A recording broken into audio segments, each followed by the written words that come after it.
Hello everybody, welcome back to Cure for the Common Game. Today in deck number 349, we do the new Trostani. Because, it's got so many other creatures.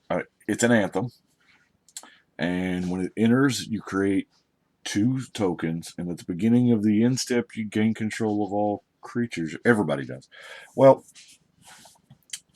while I like that last ability, it does nerf a whole lot of blue stuff. A little bit of black, but what really appealed to me about this was it looks, I don't know, it kind of looks like it's trying to serve 2 masters here, um,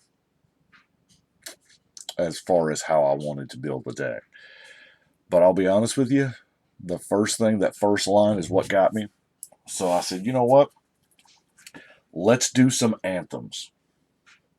As many anthems as we can cram in the deck. And it'll help if the anthems are, like this on a creature. So I started with, of course, Glorious Anthem. And the color shifted when Gaia's Anthem. Now, Celestial Crusader, I love this because it's flash, split second. Yeah, it flies too, so that's really good. And it does only help the white creatures, so that's the downside. Um, Gold Knight Commander, just whenever another creature enters the battlefield. So if you've got this in play when Trostani comes out, that's 3 creatures entering him, or I'm sorry, them, and the 2 tokens. Of course, Dominaria gave us the Benelish Marshal. Portal 3 Kingdoms in 25th gave us, Kongming. Intangible Virtue, since we are playing with a little more tokens. See, it's when I say serving 2 masters, I meant like, well, we kind of want to build tokens, but we kind of want to build anthems. I don't know. Inspiring Unicorn, it's just got to attack in creatures, including itself, because it doesn't say other. Now, Crown of Convergence, I really like. Of course, there is the land thing, but you can get out of that for 2 mana. I love the new Camaraderie. Now, it looks like this is just, the +1 is just tacked on at the end. Gaining and drawing X, that's pretty good. And then, of course, we have good old-fashioned Overrun. Now, let's look at some of our creatures. I'm going to say all these are creatures because some of them are actually spells that make creatures. We have the Evangel. Acidic Slime, it's a good removal creature, as well as the Rex Sage.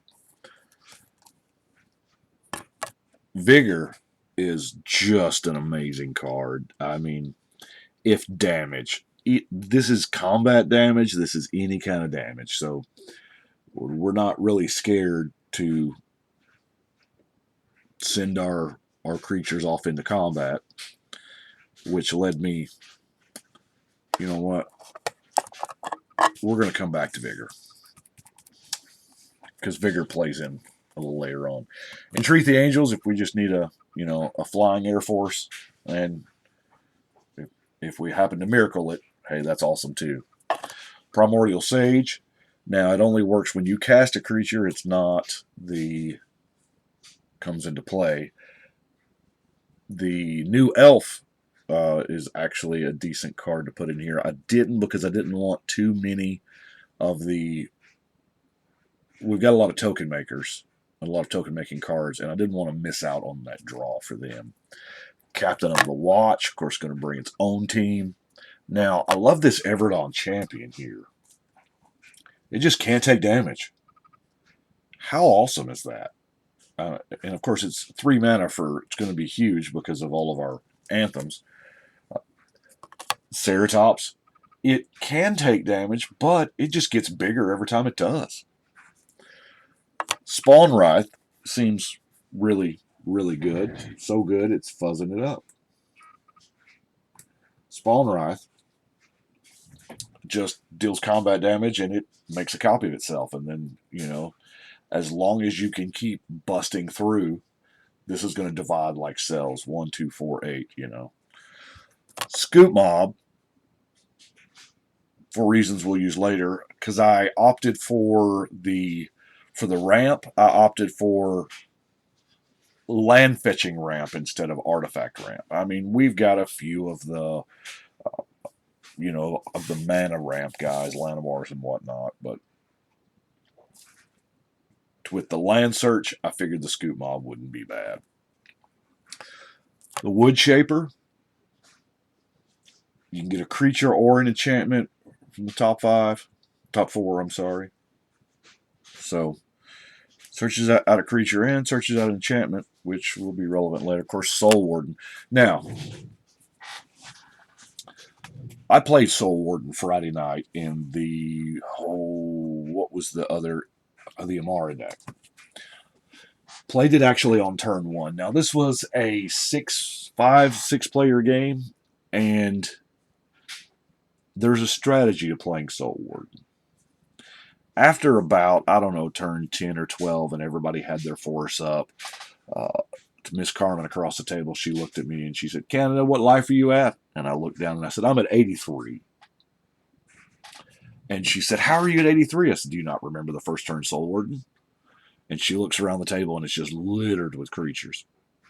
Now, Soul Warden, there's a strategy in playing it, obviously, especially when you run it out there on turn 1. I thought I would go over this because of that instance. It just happened to me. And you've got to, in a big game like that, it's kind of difficult to pay attention to everything that drops. But it's very rewarding when you do, because the worst thing you can do is at the end of their turn go, oh, how many creatures did you play this turn? It calls attention to the fact that you have a Soul Warden and you are gaining a massive amount of life. But if you're just paying attention and the guy behind you plays his Llanowar Elf and you just tick 1 life, and then he plays, and you can keep on top of it.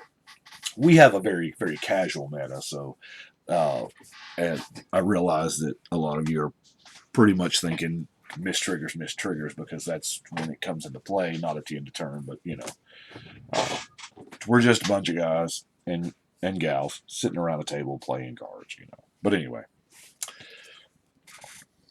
Healer's Hawk, y'all know how I feel about that. I love it. Son of the Wild, Seraph of the Masses, and Shanna all count creatures. Now, this is looking an awful, some of these creatures are looking pretty familiar because they were in the Imara deck, but I mean, here she is. She makes tokens as well. The Guild Mage does make some overpriced saplings. If you've got the mana left over and if you just need the beats. Raise the Alarm, 3 Dudes Seriously, and Call the Herd. Now, believe it or not, there was a day in time when Call the Herd was an expensive card. In Standard, the first time, I don't know, it was way back there, it got up to like $15. And heck, this one's full, and I don't even think it's $1. Now, Pollen Bright Wings is a 6 mana aura, so it better be worth it, right? Well, it kind of is. I like it. You get that many sapling tokens. I mean, you're already probably going to put it on, your giant guy and just get a ton of tokens. So. And then, of course, we have Second Harvest to double up our tokens. Now,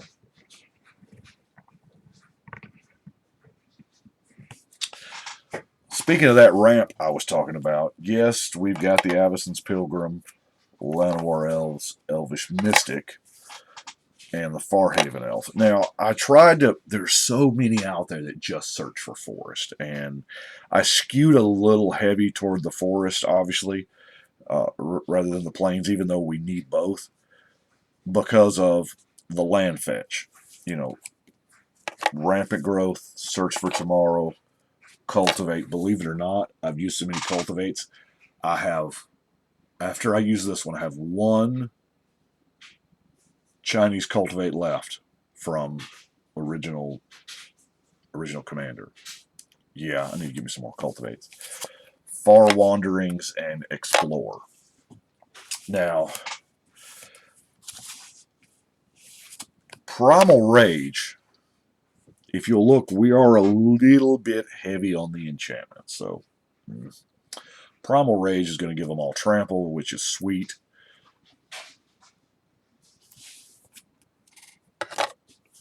Rites of Flourishing, double meat, double cheese. Draw 2, play 2. Now, before we go any further, let's talk about what I was talking about here. Because keep in mind, Rites of Flourishing, we're playing two lands. Let's go back to Vigor. If damage would be dealt to a creature you control other than him, put a +1/+1 counter on it for each one damage prevented this way. Well, that led me to Nature's Revolt. Now, this is an absolutely risky card. You have to weigh the options. There is a white enchantment that says all lands are indestructible, and I thought hard about that. I really, really did.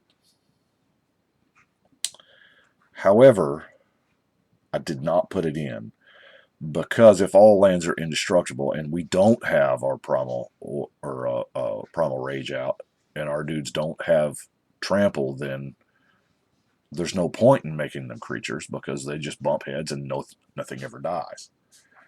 So I left it out because I'm hoping that our land creatures are going to be bigger than our opponent's land creatures, because the minute Nature's Revolt comes down, all those anthems kick in, and we're talking 5/5, 6/6.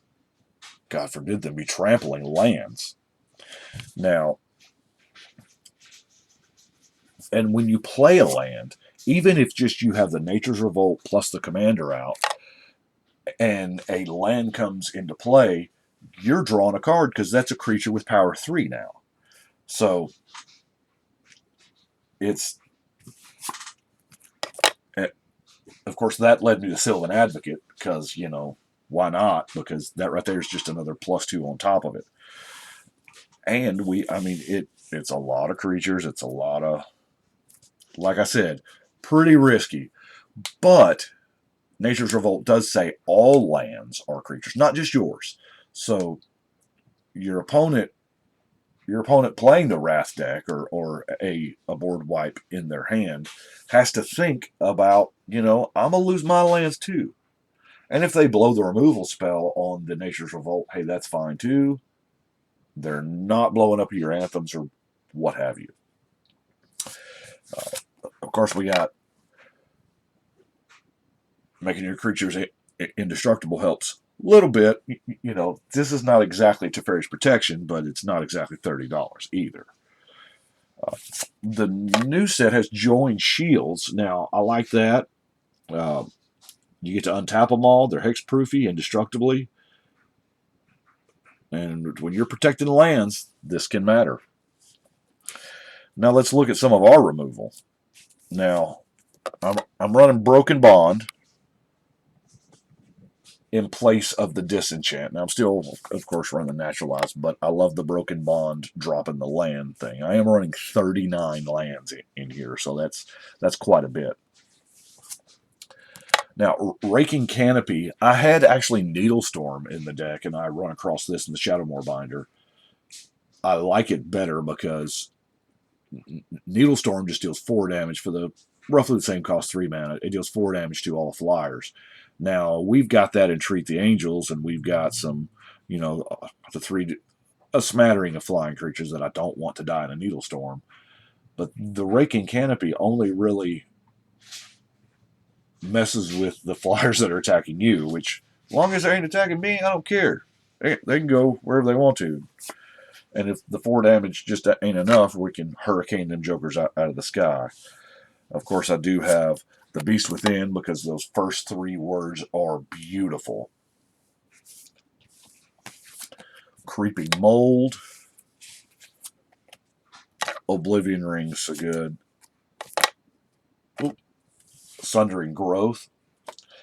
you know, it's a naturalized and populate, so I can't really argue with that. And seed spark. I like seed spark because, you know, it's not going to be hard to pay that green to naturalize +2 saps. Let's look at our crazy lands. We got Memorial to Glory just because it makes some dudes. Vitu-Ghazi makes some dudes. Um, of course, there's our Rogue's Passage, y'all knew, which was in here. Now, Riftstone Portal. No, that's right. You didn't see any way to sacrifice a land in here. But Riftstone Portal, normally you'll put it index with that the buyback fog or like a Zurin Orb or ways to discard, things like that. But I figured Riftstone Portal with the Nature's Revolt thing, it might. I mean, we might can engineer a way for it to die. I don't know. If not, you know, hey, it's still a colorless land that doesn't come into play tapped. If it does get to the graveyard, your mana problems are solved. What is that like? The dang artifact they just put. I can't remember. Transgale Promenade, of course, is going to act as a duel. So will the Sun Petal Grove, Brushland, Expanse, Guildgate. Love the fact that the Guildgates are in this set because I was actually getting low on my Dragon's Maze Guildgates. And of course the Bounce Land and the Evolving Wilds. And then I've got a whole bunch of, you know, Forest and Plains. But that is what I have got for Trostani here in Tribal Anthems. I do appreciate y'all watching. Y'all let me know what you think. But right now, we're going to shuffle and cut.